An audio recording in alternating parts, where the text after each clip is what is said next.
Hello mga ka-eat food! May nagbigay sa amin ng gulay at ito ay ang papaya. At ngayon ay magluluto ang aking asawa ng ginataang papaya. So masarap yun, di ba?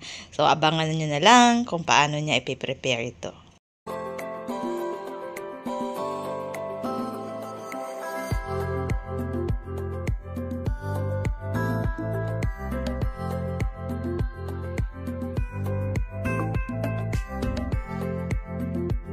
Guys, ito yung ating papaya. Nugasan muna natin. Kasi panigurado bumagsak to sa lupa. Ayan. Kaya kailangan tanggalin natin yung putik. Ayan. Tuin natin ito. Lalagyan natin ng tinapa. Kataan natin. Guys, ito natanggalan na natin ang buto. Kaya nahiwan na natin. Balatan natin at tiwain natin ang malaki.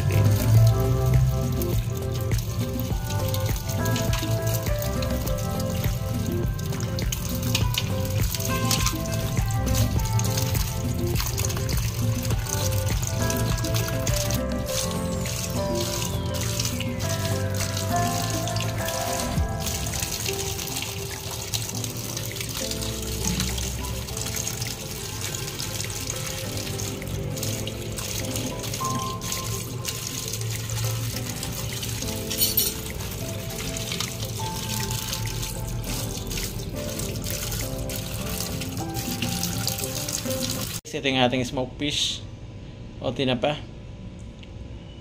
Ating pong isasama sa ating pong ginataang papaya. Siya yung magiging pampalasa nito. Pwede rin ngayon gumamit guys ng daing.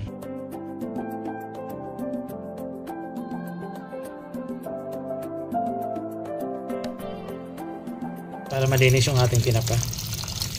Nugasan din natin.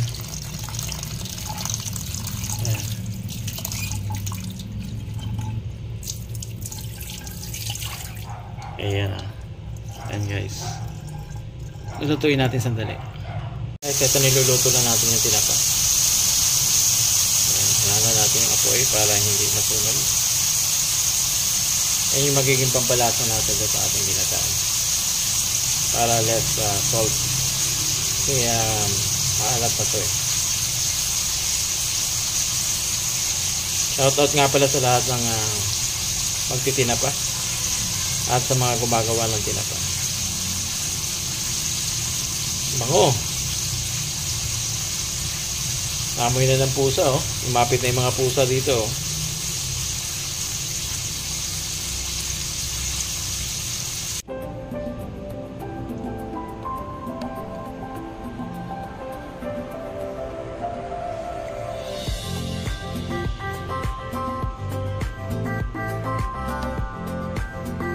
Guys, naluto na natin. Hihimayin natin guys. Para hindi matinik. Guys, ito na yung hinimay na tinapa.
Guys, nilagyan natin konting suka yan. Hindi ko na napakita.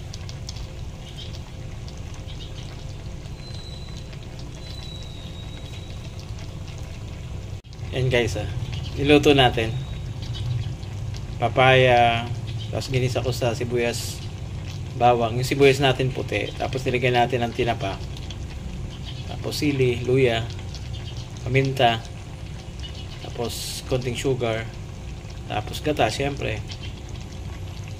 At nilagyan natin ng vinegar. Yan guys, naamoy na nila Coco.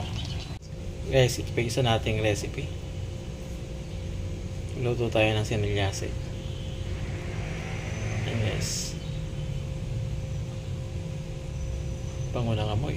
Kaya ito lang ulam ko, ayos na.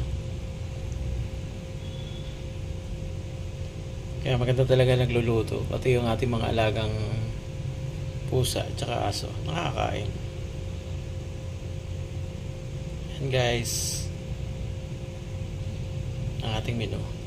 Guys, hinati natin yung sinilyase. At ito na may piprito natin.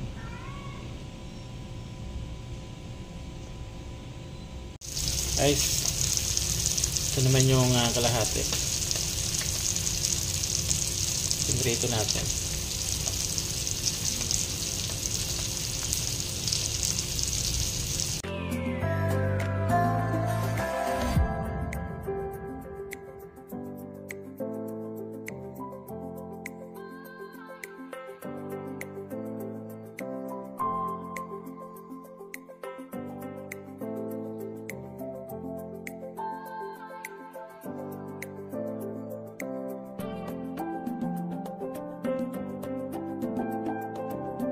At ito na yung mga nalutong pagkain ng aking asawa.